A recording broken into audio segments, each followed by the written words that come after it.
प्रशान्त क्षेत्रमा चीनको बढ्दो प्रभावसँग लड्न भारत, अमेरिका, अस्ट्रेलिया र जापानले हालै एक नयाँ गठबन्धन बनाएका छन्। गठबन्धन मार्फत यी देशहरूले सैन्य र व्यापारिक सहयोगका क्षेत्रमा धेरैभन्दा धेरै काम गर्ने बताइरहेका छन्। यो गठबन्धनलाई क्वाड्रिल्याटरल सेक्युरिटी डायलग क्वाड नामाकरण गरिएको छ। अमेरिकाले यसै महिना क्वाडलाई औपचारिक रूप दिनेबारे आफ्नो धारणा राखिसकेको छ। तर जापान र अमेरिकाको घरेलु राजनीतिमा हुन सक्ने सम्भावित परिवर्तनले यो साझेदारी लामो समयसम्म नटिक्न पनि सक्छ।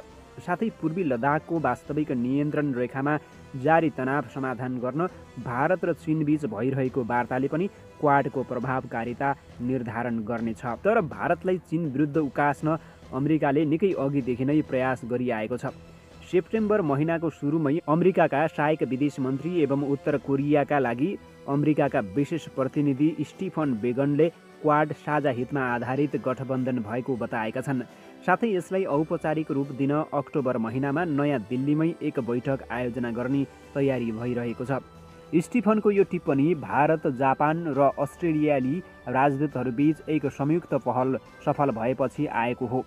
यी चारवटै देशहरूले चिनिया उत्पादन वस्तुहरूको प्रभुत्व अन्त्य गर्न र इन्डो प्यासिफिक क्षेत्रमा साझेदारी गरी एक व्यापारिक निर्यात श्रृङ्खला बलियो बनाउन प्रयास गरिरहेका छन्। भारत र चीन बीच जुन महिनादेखि नै सीमा विवाद जारी छ। दुवै देशका मन्त्री र सैन्य स्तरमा वार्ता जारी छ। तर यसो हुँदै गर्दा पनि एलएसीमा तनाव कम भएको छैन। नयाँ गठबन्धन भनिएको क्वाडलाई जापानका पूर्व प्रधानमन्त्री सिन्जो आबेले मान्यता दिएका थिए। उनले औपचारिक रूपमा सन् 2007मा यसको घोषणा गरेका थिए र चारै देशबीच हिन्द महासागरमा भएको एक संयुक्त नौसैनिक अभ्यासमा टोकियोले भाग लिएको थियो। तर त्यतिखेर यो गठबन्धनले आफ्नो उद्देश्य पुरा गर्न सकेको थिएन। सन् 2008मा अस्ट्रेलिया यो गठबन्धनबाट बाहिरिएको थियो। भारतले पनि सैन्य अभ्यासका लागि पुनः अस्ट्रेलियालाई निमन्त्रणा गरेको थियो। बीबीसीकी पूर्वी एसिया विश्लेषक रूपसा मुखर्जी लेख्छिन्, चीन विरुद्ध अन्तर्राष्ट्रिय समर्थन हासिल गर्ने उद्देश्यका साथ भारतले नयाँ सिराबाट क्वाड गठबन्धनमा रुचि देखाइरहेको छ। यी चार देशसँग मिलेर चीन विरुद्ध एक खतरनाक शक्ति निर्माण गर्ने नयाँ दिल्लीको आकांक्षा छ। यसो गर्दा आफ्नो क्षेत्रीय सीमा सुरक्षा सुनिश्चित हुने भारतको अपेक्षा छ। तर भारतले चीन विरोधी एक बलियो गठबन्धन बनाउन सक्ने बारे अझै अनिश्चित छ। यसो गरेमा चीनसँग भइरहेको शान्ति वार्ता नै प्रभावित हुन सक्नेछ। व्यापार, सुरक्षा र सीमा निगरानीलाई लिएर चीनसँग भएको सङ्घर्षले अस्ट्रेलियालाई उसका परम्परागत सहयोगी देश नजिक पुर्याइदिएको छ। अस्ट्रेलियाको सार्वजनिक प्रसारण संस्था एबीसीले जुन 10 का दिन विश्लेषकहरूलाई उद्धृत गर्दै यसबारे सरकारको धारणा राखेको छ। सो रिपोर्टमा लेखिएको छ, चीनले यो गठबन्धन बन्छ भन्ने सोचेकै थिएन, तर बेजिङकै कारण हामी यसो गर्न बाध्य भएका छौँ। नयाँ गठबन्धनका कारण चीन पनि तनावमा परेको छ। यदि यो गठबन्धनलाई अमेरिकाले नेतृत्व गरेमा चीनको महत्त्वकांक्षी बेल्ट एन्ड रोड आर्थिक परियोजनाको बढ्दो प्रभाव पनि रोकिने भनिएको छ। साथै दक्षिण चीन सागरमा भइरहेको सैनिकीकरणको जवाब पनि मिल्ने दाबी गरिएको छ।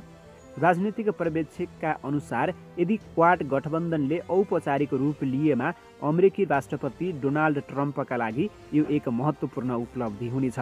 अमेरिकाले यसै मार्फत फेरि विश्वको नेतृत्व हासिल गर्ने प्रयत्न गर्नेछ, किनकि यतिखेर महाशक्ति भनिए पनि अमेरिका क्रमशः कमजोर बन्दै गएको छ।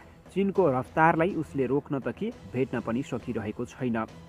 चिनिया सञ्चार माध्यमहरूले भने क्वाड गठबन्धन बन्ने सम्भावनालाई बारम्बार नकारिरहेका छन्। चिनिया सरकारको मुखपत्र मानिने द ग्लोबल टाइम्सले 20 अगस्तमा लेखेको छ, चीन भारत या चीन जापान सम्बन्धमा त्यति धेरै तिक्तता छैन जति तिक्तता चीन र अमेरिका बीचको सम्बन्धमा देखिएको छ। साथै भारतसँग सहज तरिकाले नै कुराकानी भइरहेको र कोरोना महामारीपछि जापानलाई आर्थिक विकासका लागि चीन नै आवश्यक पर्ने पनि ग्लोबल टाइम्समा उल्लेख छ। तर हालैका दिनमा चीनले देखाएको आक्रामकताका कारण अस्ट्रेलिया, भारत जस्ता मुलुकलाई बेजिङको कम्युनिस्ट सरकारमाथि दबाव बढाउन एक बहुपक्षीय मञ्च गठन गर्न बाध्य पारेको छ। तर पछिल्लो क्वाड गठबन्धनले चीनमाथि वास्तवमै दबाव बढाउन सक्छ या सक्दैन भन्ने कुरा यसका सदस्य राष्ट्रहरूको भूमिकाले निर्धारण गर्नेछ। चीन विरोधी सबै मुद्दामा चारै देश एकमत हुन सक्ने सम्भावना छैन। यदि यसो भएमा गठबन्धनमा रहँदा भन्दा चीनसँग सम्बन्ध बिगार्दा उनीहरूलाई घाटा लाग्नेछ। भारतबाट अङ्ग्रेजी भाषामा प्रकाशन हुने द टाइम्स अफ इन्डियाको 14 सेप्टेम्बरको संस्करणमा छापिएको सम्पादकीयमा क्वाड गठबन्धनलाई चीन विरोधी सैन्य प्रयास हो या व्यापारिक साझेदारी जस्ता अन्य पक्ष हो भनी प्रश्न गरिएको छ। चीनसँग सबै देशको व्यापारिक सम्बन्ध रहेकाले यसो गर्दा पनि त्यति सहज नहुने सो सम्पादकीयको आशय रहेको छ। राजनीतिक परिप्रेक्षकहरूका अनुसार यो गठबन्धनको वास्तविक परीक्षा त्यतिखेर हुनेछ जतिखेर चीनसँग विवाद गरिरहेका सदस्य मुलुकहरूलाई क्वाडका सदस्य मुलुकहरूले सघाउनेछन्। क्वाड गठबन्धनलाई बलियो बनाउन यसका सदस्य देशहरूले धेरै द्विपक्षीय सम्झौता गर्नुपर्नेछ। तर अमेरिका, अस्ट्रेलिया, भारत र जापानको सुरक्षा सवाल एकै प्रकृतिको छैन। विवाद झिकिरहे भारत र जापानलाई चीनबाट तत्कालै ठूलो खतरा छ, तर बाँकी देशका लागि यस्तो अवस्था छैन। अब अर्को प्रसङ्ग। अमेरिकी समर्थनमा मुख्य भूमि विरुद्ध लागेको भनिएको ताइवानलाई सैन्य कारबाहीबाट नियन्त्रणमा लिन चीनले युद्धपूर्व अभ्यास थालेको छ। ताइवानको रक्षा मन्त्रालयका अनुसार चीनका 19 वटा लडाकु विमान शनिबार हवाई रक्षा क्षेत्रभित्र घुसेका थिए। यी विमान दक्षिण पूर्वी तटबाट ताइवानको क्षेत्रमा देखिएको र केही विमानले ताइवान स्ट्रेट मिडलाइन पार गरेको जनाइएको छ। ताइवानले लगातार दोस्रो दिन चिनिया विमान आफ्नो सीमामा छिरेको आरोप लगाएको छ। शुक्रबार पनि यस्तै भएको ताइवानको रक्षा मन्त्रालयले जनाएको छ। मन्त्रालयका अनुसार चीनले 12 वटा जी, 16 2 वटा जी, 10 लडाकु विमान, 2 वटा एच 6 बम वर्षक विमान र एउटा Y-8 सबमरिन एयरक्राफ्ट ताइवानी क्षेत्रभित्र पठाएको थियो। बीबीसीका अनुसार चीनले आफ्नो वायु क्षेत्र अतिक्रमण गरे लगत्तै ताइवानले पनि हवाई प्रतिरक्षा क्षेप्यास्त्र प्रणाली तैनाथ गरेको जनाएको छ। चीनले ताइवानसँग एक चीन नीति अन्तर्गत आफ्नो भूमि मान्ने गरेको छ। ताइवानले कुनै पनि देशसँग स्वतन्त्र द्विपक्षीय सम्बन्ध राख्न या विकसित नगर्न चीनले दबाब दिँदै आएको छ। तर ताइवानले हालैका दिनमा अमेरिकासँग निकट सम्बन्ध बनाइरहेको छ। चीन र अमेरिका बीच परम्परागत दुश्मनी रहिआएको छ। हालै अमेरिकी स्वास्थ्य मन्त्री एलेक्स अजारले ताइवान भ्रमण गरेपछि चीन आक्रोशित बनेको छ। एलेक्स 4 दशक यता ताइवान भ्रमण गर्ने अमेरिकी उच्च अधिकारी हुन्। सो भ्रमण लगत्तै चीनले यसको नतिजा निकै खराब हुने चेतावनी दिएको थियो। ताइवानले यस वर्ष निकै पटक आफ्नो वायु क्षेत्रमा चिनिया लडाकु विमान छिरेको र प्रतिरक्षा गर्नको लागि अमेरिका निर्मित F-16 विमान परिचालन गर्नु परेको गुनासो गरिसकेको छ।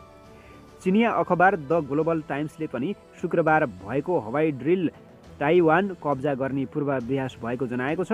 अखबारले लेखेको छ, अमेरिका र ताइवानले यो अभ्यासलाई कुनै खेल नसम्झनुस्, स्थिति भड्काउन खोजे अवश्य युद्ध हुनेछ।